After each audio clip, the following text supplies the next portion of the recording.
ragazzi, ci vuole un maschio e una donna, il marito giù e la donna giù, che abbiamo? Dobbiamo far salire una signora sulla sedia e il marito aiuta a far passare la bambina. La stessa cosa il marito sulla sedia e la signora donna che fa passare la... Questa è una prova, facciamo una prova. Abbiamo sbagliato tutto.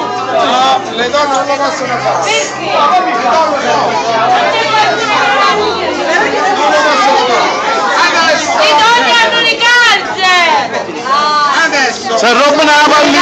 Se mi dicono le donne no. lo rifacciamo, Chi abbiamo la vittoria, scusami. lo rifacciamo con 2 persone scelte da voi. Aggiungi.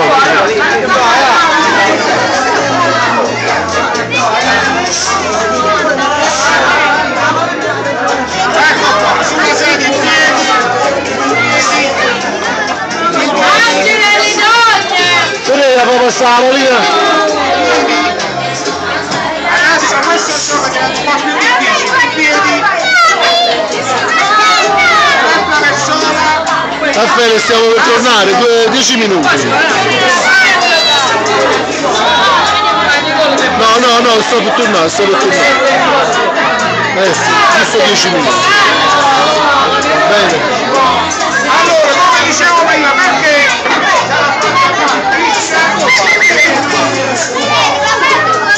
perché abbiamo visto che le donne con le palline sono state latte. Adesso qui ci vogliono 2 amici, 2 uomini che toccano le palle. Ce ne vuole un altro.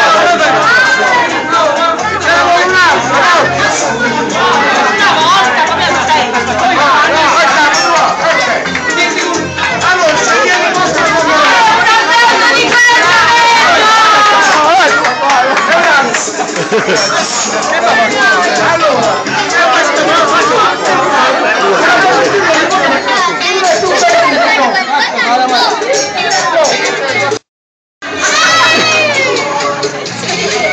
Oh, mi dice